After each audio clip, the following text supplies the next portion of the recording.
오래전 어느 신문 기사에 이 만물상이라는 섹션 안에 이러한 글이 있었어요. 그 글은 옛 중국 사람들이 인물을 가리는데 8가지 기준이 있었다고 합니다. 그 중에 여러분이 4가지만 소개하는데요. 첫 번째로는 위엄입니다. 위엄. 그 사람이 권력이나 명성을 갖기에 어울릴 만큼 위엄이 있고 의연스러움이 있어야 한다는 의미에서 위엄한 사람. 두 번째로는 후함입니다.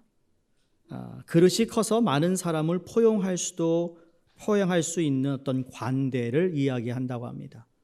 후하다, 이제 그런 의미죠. 세 번째로 청함입니다. 마음씨가 곱고 숭고한 정신과 신념이 있어야 한다. 마지막 4번째가 꼿꼿함입니다. 자기 신념을 꿋꿋하게 지켜나가는 강한 의지의 소유자가 되어야 된다. 여러분 어떻게 생각하세요? 이 정도면 정말 인물 같지 않나요? 오늘날 우리가 찾는 정치인이나 사회 지도자나 아니면 교회나 어디든지 우리가 세상에 이런 지도자가 된다, 인물이 된다는 사람들은 요 4가지가 있으면 좋겠다라는 그러한 기대감을 우리 모두가 가지고 있습니다. 근데 여러분 지난주에 이어서 오늘 21장 18절에서 25절 말씀은 솔직히 예수님께서 베드로를 만나시고 베드로를 다시 회복시켜 주시고 베드로에게 하나님의 일을 맡겨주는 그런 일들을 보면서 이런 생각이 들었어요. 실패로 좌절감을 가지고 있고 자기 연민에 빠지고 그리고 죄책감에 눌려있던 베드로를 회복시켜 주시는 예수님의 모습을 통해 관계가 회복이 되었고 사랑이 회복되었고 소명이 회복이 되었어요. 그리고 베드로를 세상으로 보내시는 이 과정을 보면서 세상에서 인물을 가리는 기준과 성경에서 찾고 있는 인물의 기준이 다르다라는 것을 발견했다라는 겁니다. 방금 만물상에 쓰여진 내용을 보면 평상적으로 볼 때 4가지 기준을 가지고 있는 사람, 그리고 이 4가지의 기준을 여러분이 들었다면 당연히 고개를 끄덕거리며 공감을 했을 것이라는 거죠. 왜냐하면 그 어디에도 이 인물은 어떤 약점 또는 어떤 실패를 찾아볼 수 없도록 정말 잘 준비된 사람이라는 것이 우리 가운데 있기, 그런 생각을 갖기 때문이에요. 여러분 한번 생각해 보시기 바랍니다. 인물이 태어나는 것일까요? 인물이 만들어지는 것일까요? 소위 영어로 chicken or egg입니다. 무엇이 먼저일까?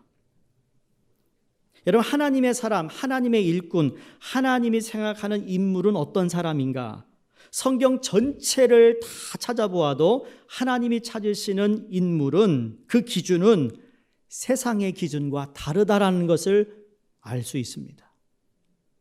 우리는 예수를 믿으면서 교회를 다니면서도 교회의 어떤 인물을 이야기할 때 아까 말씀드린 4가지의 기준을 자꾸 갖다가 데려갑니다.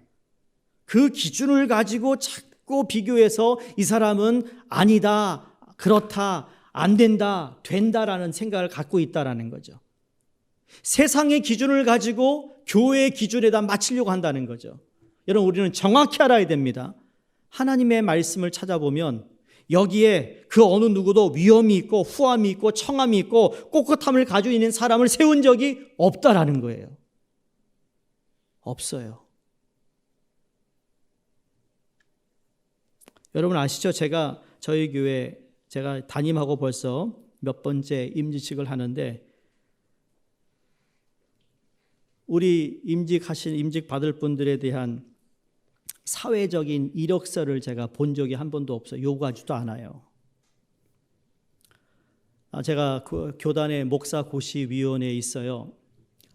저는 원래 목사고시위원회는 전 총회장님들이 구성된 것이 목사고시위원회인데 저는 영어권에서 시니어라 영어권 이 고시를 본 걸 채점해야 되니까 오래전부터 이렇게 들어가 있는데 거기 보면 정말 준비할 서류가 많아요.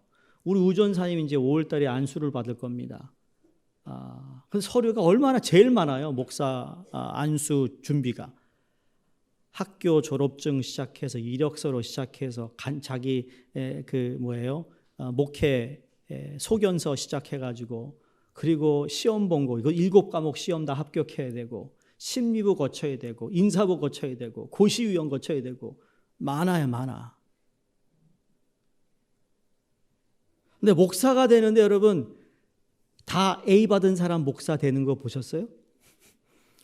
아마 우전사님 다 A. 우리 김 목사님도 A였어요. A 학점. 저는 우리 부교육자님 다 똑똑합니다.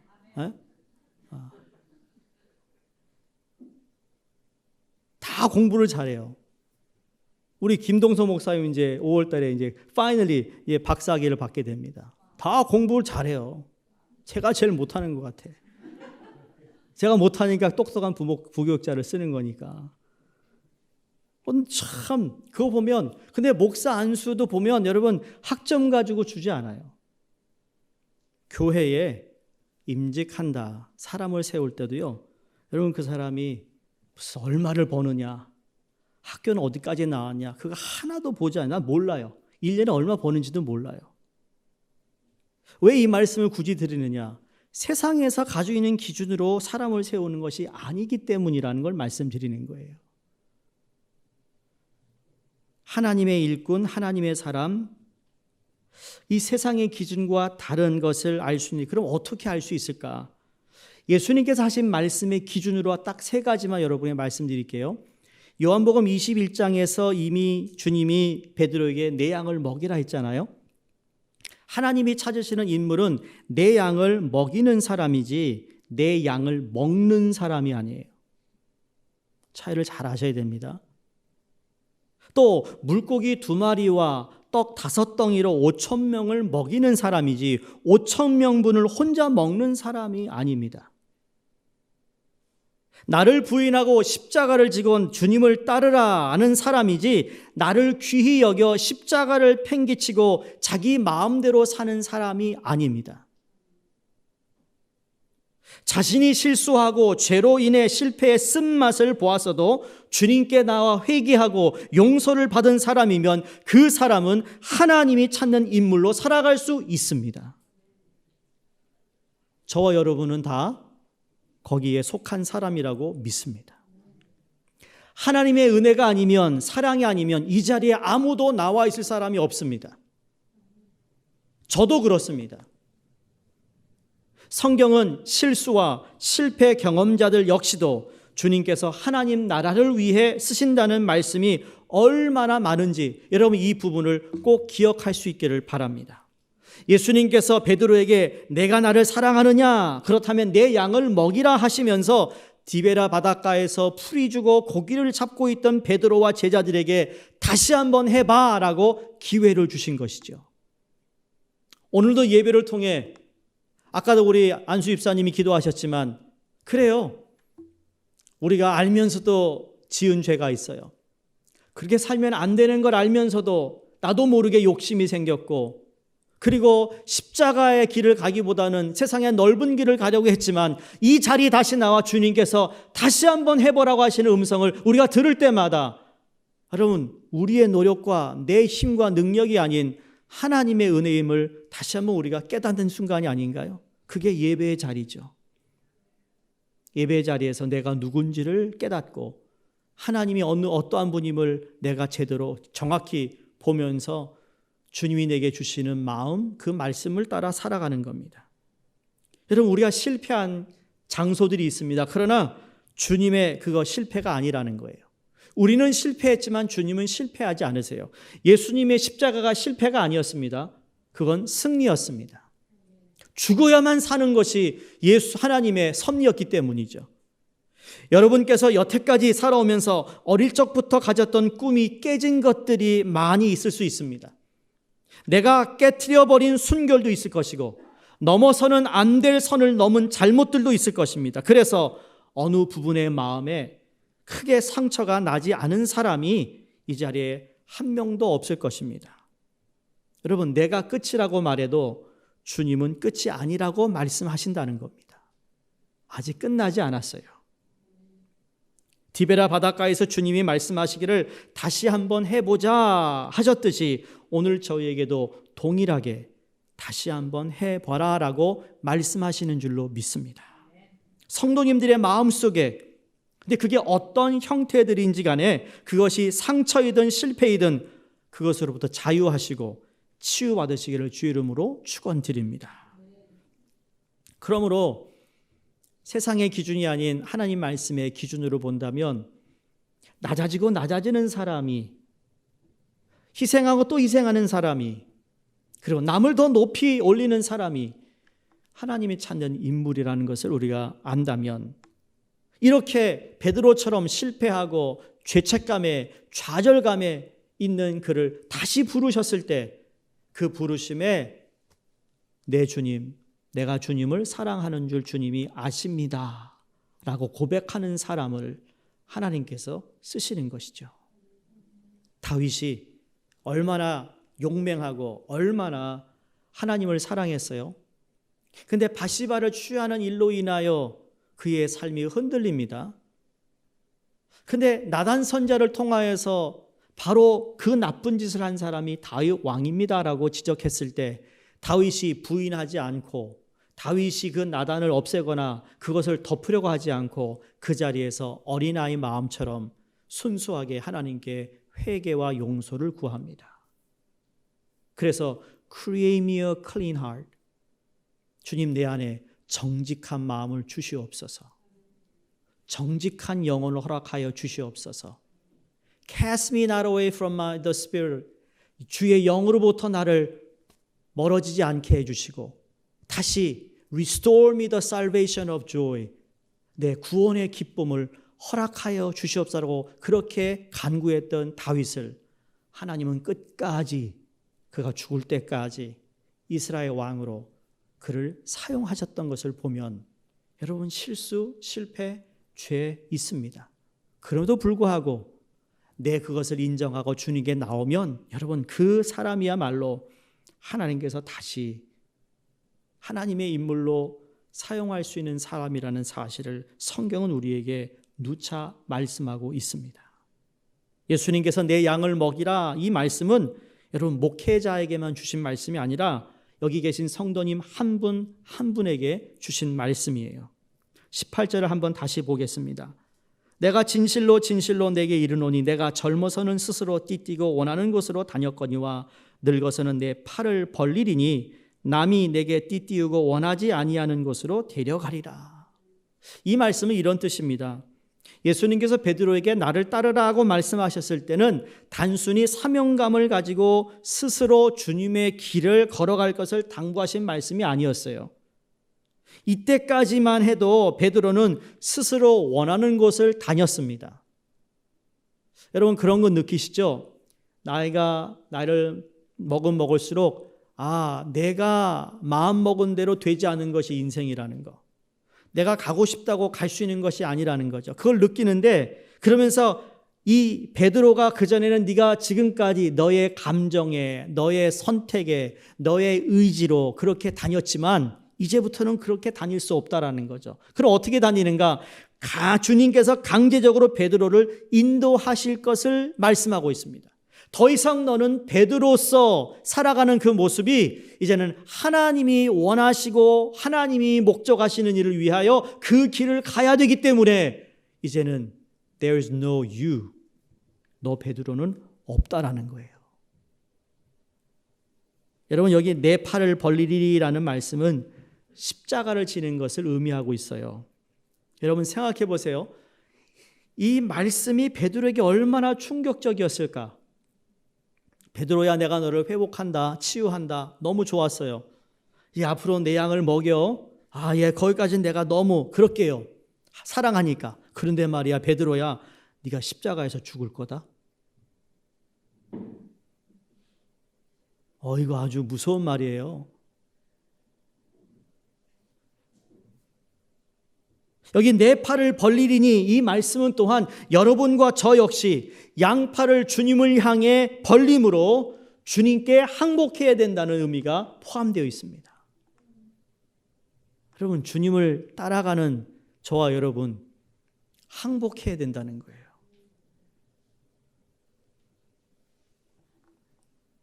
그게 그리스도인이에요. 인생의 전부를 주님께 맡기고 전적으로 주님을 따라야 한다. 잠언서 3장 5절과 6절 말씀에 너는 마음을 다하여 여호와를 신뢰하고 내 명철을 의지하지 말라. 너는 범사의 그를 인정하라. 그리하면 뭐라고요? 내 길을 지도하시리라. 이 앞부분을 다 하면 하나님이 나를 지도하신다. 가이드하신다. 어떻게 살아야 하는지를 주님께서 일일이 우리에게 간섭하시고 말씀해 주신다는 의미입니다. 본문 19절에 베드로가 어떠한 죽음으로 하나님께 영광을 돌릴 것이라는 말씀은 여러분 베드로의 순교를 예언하신 것입니다. 베드로가 어떻게 죽을 것이고 그 죽음으로 하나님께서 영광을 받으실 거다. 베드로 전서 후서를 보시면 베드로가 로마의 핍박을 당하는 성도들을 위로하고 고난 가운데에서도 강건하기를 권면을 주기 위해 쓴 책이 베드로 전후서입니다. 그러니까 베드로가 이 이후로 그렇죠? 예수님과 마지막 이 말씀을 나누고 그리고 예수님께서 나를 따르라 내 양을 먹이라 하신 이 말씀 이후로 베드로가 사자 같은 사도가 됩니다. 다시 말해 용감한 사도가 되었어요. 더 이상 두려워하지 않았어요. 예수님이 잡히신 그날 어린 소녀가 당신 예수님 제자 아니야? 예수님하고 같이 다니는 거 내가 봤는데 3번이나 부인하고 저주하고 떠나갔던 그 겁쟁이 베드로가 아니라 이제는 용감한 사도로서 복음을 전하게 됩니다. 여러분 순교할 것을 알고 살아간다는 것을 한번 상상해 보시기 바랍니다. 내가 순교를 당할 거라는 것에 대하여 내가 언젠간 순교를 당한다. 이걸 알고 살아가는 것과 모르고 살아가는 것의 차이가 얼마나 큰지 몰라요. 네로 황제가 다스리고 있던 시기 그의 마지막 굴림의 때에 베드로가 십자가에 거꾸로 달려 죽음을 당하죠. 순교합니다.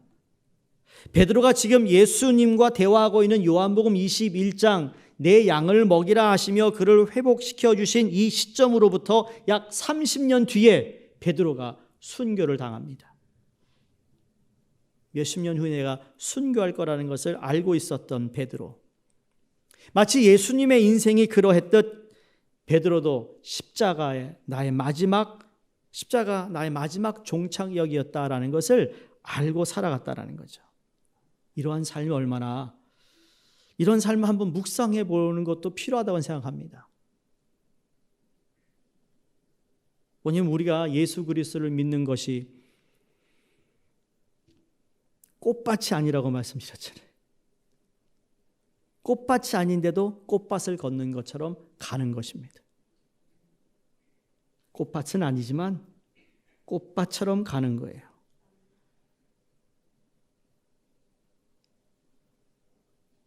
오늘 4시에 임직 예배가 있어서 임직하는 분들이야 다 교육을 다시 받으셨고 다 훈련반 하신 분들입니다. 그럼에도 불구하고 그분들을 포함해서 우리 성도인 모두에게 다시 한번 18절에서 25절의 이 내용들을 묵상할수록 거기에서 계속 흘러나오는 주님의 음성이 있습니다. 그게 뭔가 하면 여러분 우리가 지금은 순교를 직접 간접적으로 순교를 당하고 있는 곳에 살지 않잖아요, 저희가. 그런데 순교자적인 믿음을 가지고 살아야 되거든요. 20세기, 21세기 여러분 많은 사람들이 순교를 당했어요. 정말 많은 사람이 순교를 당했는데 지금도 순교를 당하고 있는 사람들이 많아요, 다른 나라에. 근데 우리는 이 좋은 나라에 살면서 자유롭게 예배드리고 하나님을 부르고 언제든지 우리는 이 종교의 자유가 있는 나라니까 여러분 이 기독교를 통해서 여기서 우리가 무슨 순교를 당한다? 순교적인 위협을 느끼나요? 아니요, 없습니다. 그럼에도 불구하고 그러한 해당되지 않는 곳에 우리가 살고 있지 않다 하더라도 순교자적인 믿음을 가져야 된다는 거예요. 그러면 순교자적인 믿음은 무엇일까? 그게 뭐냐면 자기를 부인하는 일입니다. 그리고 자기 십자가를 지고 주를 따라가는 것인데 그게 바로 그리스도인이라고 성경을 말씀하고 있고, 그럼 그리스도인이 되면 여러분 그리스도와 함께 죽는 것입니다. 우리가 부활주일날 세례식이 있었어요. 세례를 통하여 무슨 교백을 하는 거라고 그랬죠? 예수와 함께 죽었어요. 그리고 그분과 함께 세례를 통하여 새 창조물이 된 거예요. 여기 세례받은 모든 분들은 다 똑같은 그 과정을 다 여러분이 거친 거죠. 죽었다고요. 내가 사는 것은 내가 사는 것이 아니라 내 안에 예수 그리스도가 사신 것이라. 나를 사랑하사 그 아들을 보내주신 그 아들을 믿은 자에게는 믿음으로 우리가 살아난다고 말씀하고 있어요. 그리스도와 함께 죽는 거예요. 그리스도인에게 있어서 최고의 영예는 그리스도와 함께 죽는 것이라는 거죠. 그리스도라고 하면서 그리스도와 함께 죽는 것을 꿈꾸지 않는 그리스도인은 이건 그리스도라고 말할 수가 없는 것이죠. 정말 그리스도인은 그리스도와 죽은 자입니다. 그리스도와 함께 죽을 수 있기를 간절히 축원합니다. 근데 여러분 아셔야 될 게 있어요. 기분 나쁘죠? 죽으라니까. 근데 여러분 죽는 게 사는 거거든요. 그리스도와 함께 죽어야 내가 그리스도와 함께 살아나는 거예요. 내가 그리스도 이름 때문에 낮아져야 주님이 나를 높이는 거죠. 내가 그리스도 이름 때문에 섬겨야 또 내가 주님부터 섬김을 받는 거거든요. 그래서 성경은 무명한 자 같으나 유명한 자요, 근심하는 자 같으나 항상 기뻐하는 자요, 가난한 자 같으나 많은 사람을 부욕케 하는 자요, 아무것도 없는 자 같으나 모든 것을 가진 자라고 말씀합니다. 다 있어도 예수 없으면 아무것도 아니에요. 다 잃어도 예수 있으면 주 안에서 다 가진 자가 됩니다. 저는 여러분들이 모든 것을 가진 자가 되기를 주 이름으로 축원합니다. 베드로의 죽음을 예수님께서 예언하시면서 그 죽음을 통해 하나님께서 영광 받을 것을 말씀하십니다. 19절에 여러분 이 말씀을 보면서 우리의 삶의 목표가 바로 이거구나. 삶의 목표라는 게 행복이 아니고 삶의 목표는 하나님의 영광이 되는 것이라는 거죠. 앉으나 서나 하나님의 영광, 먹으나 마시나 하나님의 영광, 여러분의 직장을 통해 하나님의 영광, 여러분의 자녀 양육을 통해 하나님의 영광, 여러분의 어떤 부부의 관계를 통해서도 하나님께 영광, 모든 일이 하나님의 영광이 되어야 된다는 거죠. 그 영광을 추구하고 살다 보면 하나님께서 우리에게 필요한 것이 무엇인지 아시기 때문에 그때그때 기쁨과 행복과 사랑의 열매를 우리에게 허락해 주시는 겁니다. 그래서 19절 끝부분에 보시면 나를 따르라라고 주님이 말씀합니다. 19절 다시 봅니다. 이 말씀을 하시면 베드로가 어떠한 죽음으로 하나님께 영광을 돌릴 것을 가리키심이라. 이 말씀을 하시고 베드로에게 이르시되 나를 따르라. 주님이요 그냥 숨긴 게 아니에요. 지금 그냥 쉬하고 나 따르라 한 것이 아니라 네가 나를 따를 때 이러한 일들을 네가 감당해야 되는데 나를 따를 수 있겠어? 라고 묻고 있는 질문에 또 다른 질문으로 볼 수 있습니다. 20절에 베드로가 돌이켜 예수께서 사랑하시는 그 제자가 따르는 것을 보니, 여러분 19절과 20절 사이에 뭔가 빠진 것 같아요. 갑자기 나를 따르라 그러더니 무슨 베드로가 갑자기 뒤를 따라오는 이게 무슨 말일까? 예수님이 우리의 심리 상태를 너무너무 잘 알고 계신 분이라는 생각을 해봅니다. 너 나 사랑해? 예, 사랑해요. 주님 아시잖아요. 그래, 내 양을 먹여? 예. 근데 말이야, 너 순교를 각오해야 돼. 여러분, 여러분에게 그런 말씀을 했다면 여러분 마음이 어떨까요? 다 좋은데 끝이 너무너무 찝찝해. 그 심리 상태를 아셨던 예수님이 베드로에게 베드로야 디베라 바닷가 해변에 야 나랑 함께 걷지 않을래? 그러면서 지금 걸어가고 있는 중이에요. 걸어가고 있어요. 근데 뒤에 누가 따라오고 있어요. 그 대목이에요. 20절이. 베드로야 나랑 이야기하자. 여러분 그런 거 있잖아요. 누구랑 막 했는데 칭찬도 하고 했는데 좀 이거 고쳐야 될 것을 얘기해서 근데 고치는 얘기를 하니까 기분이 안 좋은 게 딱 보여. 그럼 어떡하죠? 시간을 내서 티타임을 갖든지 아니면 불러내가지고 밥을 사귀면서 다시 이렇게 잘 위로해 주려고 하잖아요. 지금 예수님 그걸 하고 있는 거예요. 자, 우리 한번 걸을까? 바닷가 해변을 걷는 겁니다. 뒤로 돌아보니까 누가 쫄래쫄래 따라옵니다. 예수님께서 사랑하시는 제자가 그랬어요. 예수님이 12제자를 다 사랑하시는데 특별히 사랑하는 제자가 있었어요. 가장 나이 어린 요한이 따라오는 거였어요. 여러분 이 장면을 한번 그려보세요. 그림을 그린다면. 그래서 여러분 풋프린트라는 시가 있잖아요. 발자국이라는 시가 있었어요. 옛날에. 모르세요? 유명한 발자국. 해변가에 발자국이 있는데 그렇죠? 한 사람의 발자국밖에 없는 거예요. 아, 주님 나와 같이 간다는데 왜 내 발자국만 있습니까? 그랬더니 주님이 뭐라고 그러죠? 아니야. 내가 너를 안고 가잖아. 그건 내 발자국이야. 그 노래에 있어. 어느 날 밤 꿈을 꾸었어. 그런 노래 있다고요. 찬양. 통기타 줘봐. 내가 한번 부를까?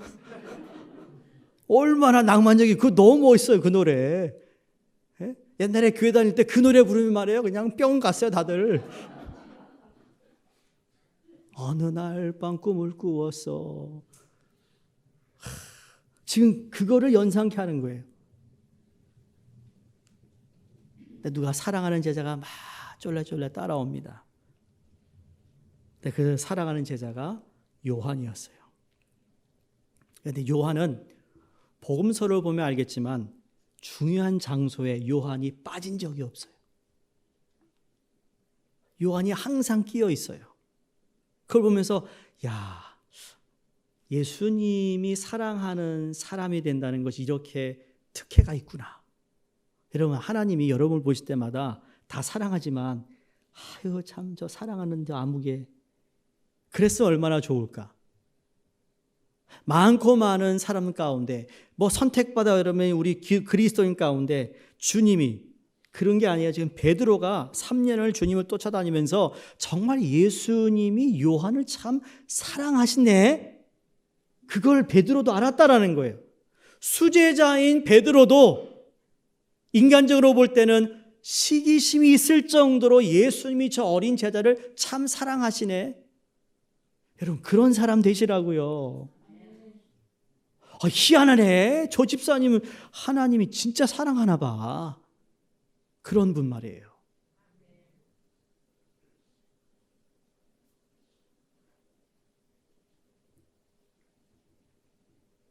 그래서 베드로가 묻습니다. 예수님 나는 십자가에 달려 순교할 것을 알려주셨는데 근데 이 사람은 어떻게 됩니까? 라고 묻습니다. 나의 운명은 제가 잘 알겠는데 요한은 어떻게 되죠? 라고 물으니까 예수님 너무 시원한 대답을 하십니다. 뭐라고요? 네가 무슨 상관이야? 그리고 너는 나를 따르라. 또 말씀하세요. 22절에. 상관하지 마라. 여러분 우리가 서로를 알고 또 서로의 어떤 삶을 이해하고 돕고 하는 건 참 좋아요. 그런데 우리가 교회에서나 아니면 신앙생활 하는 가운데 성도가 성도 간의 어떤 일들, 교회에서 일어나는 일을 보면 때로는 너무 상관하니까 문제가 생기는 건 아닐까라는 의문이 딱 들었어요. 제 마음에. 너무 상관해. 늘 다른 사람이 하는 일들을 보면서 너무 유심히 봐요. 때로는 다른 사람의 은사가 더 커 보이고 교회에서도 늘 남의 떡이 커 보이는 것처럼 그렇게 상관하다 보니 문제가 될 것도 아닌 것이 문제가 되어버리는 경우가 있다라는 거예요. 근데 우리 주님께서 베드로에게 너와 무슨 상관이니? 너는 나를 따르라. 여기 주시는 교훈이 있습니다. 이 말씀은 관여하지 말라는 말이 아니에요. 너무 지나친 상관이 가져다주는 어려움이 있다는 것을 이야기하고 있어요. 이 말은 각자에게 주어진 부르심이 다르고 은사가 다르고 공헌하는 정도가 다른 것이라는 것을 말씀하고 있어요. 어떤 분은 시간이 더 나니까 주님을 섬기는 일이 눈에 보이도록 부각돼요. 그건 그대로 하면 되는 거, 그 모습으로 주를 따라가면 돼요. 어떤 분은 그 시간적인 여유가 없어서 다른 면으로 주님을 섬길 수 있다면 그렇게 주를 따라가면 되는 거예요. 각각 너무나 소중하다는 것을 주님께서 말씀하고 계세요. 베드로야, 너도 소중하고 요한도 소중한데 너의 부르심과 요한의 부르심과 너희가 해야 할 일과 요한이 할 일과 다르거든. 그러나 그 자리에서 초점을 놓치지 말고 나를 따라오면 돼. 이 말씀을 하고 있어요. 주님께서 나에게 맡겨주신 사명, 맡은 봉사에 집중할 필요가 있습니다, 여러분. 다른 사람이 주님으로서 받은 사명, 봉사에 지나치게 관심을 둘 때에 예수님께서 베드로에게 하셨던 말씀처럼 너와 무슨 상관이 있느냐? 라고 말씀하심을 기억할 수 있길 바랍니다. 베드로 너는 순교하겠지만 요한은 오래도록 살 것이야. 베드로 너는 설교자가 되겠지만 요한은 저술자가 될 것이야. 그래서 여러분 베드로가 사도행전에서 설교하는데 5,000명이 예수를 믿습니다. 이게 설교자가 된 거예요, 베드로가. 근데 요한은 요한복음을 쓰고 요한 1서 2서를 쓰고 그리고 요한계시록까지 쓸 수 있는 저술가로서 주님이 그를 세우시는 일을 하시는 거라는 거죠. 그래서 베드로가 제일 먼저 순교를 당하고 요한이 가장 늦게 죽음에 이릅니다. 그런 의미예요. 너는 너대로, 요한은 요한대로 초대교회를 세워가는데 큰 밑거름이 될 것이다. 너는 너의 길을 가면 되는 것이고 요한은 요한의 길을 가면 되는 것이다. 이렇게 주님께서 가르쳐 주셨습니다. 근데 이 모든 것은 무엇을 위해서요? 하나님 나라, 공동체를 위해. 우리에게 주어진 은사와 재능이 다르기에 그러나 그 재능을 정말 주를 위해 활용하고 내가 부르심에 합당한 삶을 살아갈 때 우리의 봉사의 모습은 달라도 주를 따라가는 것이라는 거죠. 여러분, 절제가 필요합니다. 교회를 사랑하는 것도 마찬가지예요. 교회를 너무 사랑하기 때문에 할 말이 있고 하지 말아야 할 말이 있어요. 전할 말이 있고 전하지 말아야 할 말이 있어요. 이 주님의 말씀을 여러분과 저도 기억할 수 있기를 간절히 바랍니다. 또 하나 여러분 마지막 말씀드리고 싶은 것은 우리는 다 은사가 다르지만 우리는 또 동반자라는 거예요. 동반자. 교회에서 서로 다른 은사와 다른 재능을 가지고 서로 다른 부르심을 가지고 섬기고 봉사하고 있습니다. 지난주에 말씀드렸던 것처럼 옆에 있어 참 고맙습니다. 입니다. 옆에서 참 고맙습니다. 큰 일을 잘 감당하는 사람이 있으면 그런 분이 계셔서 고맙고요. 남들이 잘 안 하는 작은 일들을 끈기 있게 잘 해주시니까 그것 역시 고맙고요. 고마운 거죠. 임직하시는 분들도 참 수고했기 때문에 이제 앞으로 더 많은 일을 하셔야 되니까 감사한 일이고 또 그 일을 위해서 식사를 준비하시는 분이나 예배를 위해 준비하는 분이나 성가대원 분들이나 모든 분들이 임직받는 분들을 위해 여러분 그 시간을 드리고 그리고 함께 축하할 수 있는 거 이거 얼마나 감사한 일이냐고요. 돈 주고 온 거 아니잖아요. 그게 아니죠. 다른 사람이 나와 같이 되게 해달라고 하던가 다른 사람을 유심히 바라볼 때 주님께서 너와 무슨 상관이 있느냐. 너는 그냥 너의 일을 하면 되는 것이다. 그것으로 하나님께 영광이 되는 것이다 라는 말씀. 사랑하는 성도님들, 우리가 서로 바라볼 때 동반자로 바라볼 수 있기를 바랍니다. 우리 교회가 교회를 바라볼 때도 믿음의 동반자로 바라볼 수 있기를 바랍니다. 그래서 여러분 우리 교회가 좀 속이 좀 넓고 통도 큰 교회로 세워나갈 수 있으면 좋겠습니다. 그냥 작은 거 가지고 뭐 이렇게 막 이치 따지고 그러지 말고 통 크게 말이죠. 서로를 시기하지 않고 베드로가 있어서 감사하고 요한 같은 사람이 있어서 감사하고 그런 감사가 우리 가운데 넘칠 수 있기를 바랍니다. 우리 옆에 있는 보시고 감사합니다. 네? 감사합니다. 네. 우리 악기부 이번에 새로 오신 분 너무 감사해. 고마워요. 예, 고마워요. 신앙생활을 잘해야 돼요. 예.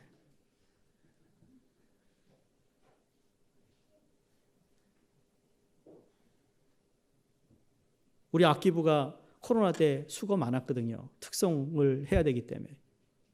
정말 최선을 다해 정성껏 해줘서 얼마나 고마운지 몰라요.